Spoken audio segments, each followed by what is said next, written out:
Hi friends, welcome to బుజ్జి కథలు. అందరూ బాగున్నారా?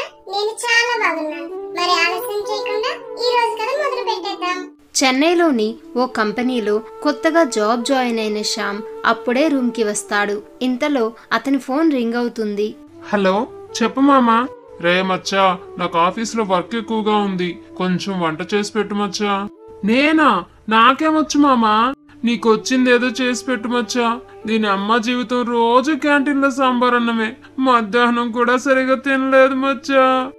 సర్లే ఏడవకు, ట్రై చేస్తాలే. హై, థ్యాంక్ యూ మచ్చా అని నిరంజన్ కాల్ కట్ చేస్తాడు. తర్వాత శ్యామ్ వంటగదిలోకి వెళ్తాడు. అయ్యో, టమోటాలు లేవు, నూనె కూడా లేదు, అసలు ఆవాలే లేవు, ఇంకా వంట ఏం చేయను. సర్లే, షాప్ కి వెళ్ళి తెస్తాను అనుకుని శ్యామ్ షాప్ కి బయలుదేరుతాడు. అన్నా, 100 గ్రాములు ఆవాలు ఇవ్వరా? ఎన్నా తంబి, పూరీలియే. ఆవాలు ఎలా చెప్పాలి? Black colour, small small. ఓ అదువా, ఇరు తంబి అని షాపు ఓనర్ ముత్తు ఒక ప్యాకెట్ తీసి ముందు పెడతాడు. ఇదుదానా తంబి? ఇవి నువ్వులు. ఇవి కావు. This one no no. ఇదిల్లియా, అప్ప వేరెన్నా. చచ్చాన్రా దేవుడా, వీడి తమిళ్ నాకు రాదు, నా తెలుగు వీడికి రాదు. என்னையா என்ன பிரச்சனை? ఇవంగ ఏదో కేకరారు పారా. என்ன வேணும் தம்பி? అది ఆవాలు, black colour, small small seeds, putting inside oil, coming out చిట్ పట్ సౌండ్ మేకింగ్. ఓ కడిగా? కడుగు కుడితి నీళ్ళు నేనేం చేసుకుంటాను తల్లి. ఆవాలు. அதுதான் நானும் சொல்றேன் అని ఆమె ఆవాల ప్యాకెట్ తీసి శ్యామ్ ముందు పెడుతుంది. దాన్ని చూడగానే శ్యామ్ కి ప్రాణం లేచొచ్చినట్లవుతుంది. అమ్మయ్యా, బ్రతికాను. థ్యాంక్ యూ అక్క. பரவாயில்லை தம்பி, நீங்க தெலுங்குக்காரதானா? తెలుగు నో అక్క, తెలుగు. தெலுங்கு తెలుగు తెలుగు தெலுங்கு தெலுங்கு కాదక్క, తెలుగు. எல்லாமே ஒண்ணுதான் தம்பி. అన్నీ ఒకటేలా అవుతాయి. ఏదోలే, కాపాడింది.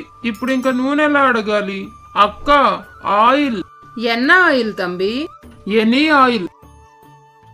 இதுவா?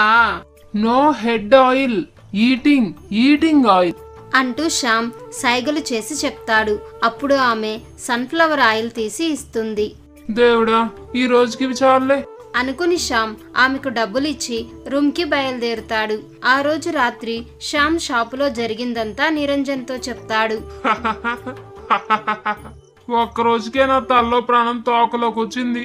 వీళ్ళతో నువ్వెలా మేనేజ్ చేస్తున్నావురా? అలవాటైపోయిందిలే మచ్చా. రేపెలాగూ సండేనే కదా, సూపర్ మార్కెట్ కి వెళ్దాంలే.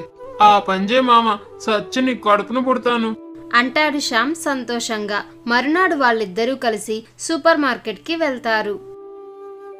అబ్బా, ఇక్కడ కావలసినవన్నీ ఉన్నాయి.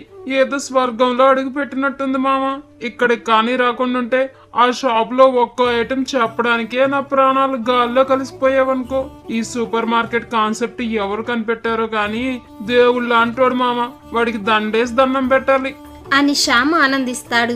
మీకు కూడా ఇలాంటి అనుభవాలు ఎప్పుడైనా ఎదురై ఉంటే కామెంట్ చేయండి. ఈ కథ కనుక మీకు నచ్చినట్లయితే వెంటనే ఈ వీడియోని లైక్ చేయండి. ఇలాంటి మరిన్ని మంచి కథల కోసం మన బుజ్జి కథలు యూట్యూబ్ ఛానల్ ని సబ్స్క్రైబ్ చేసుకోండి. Thanks for watching.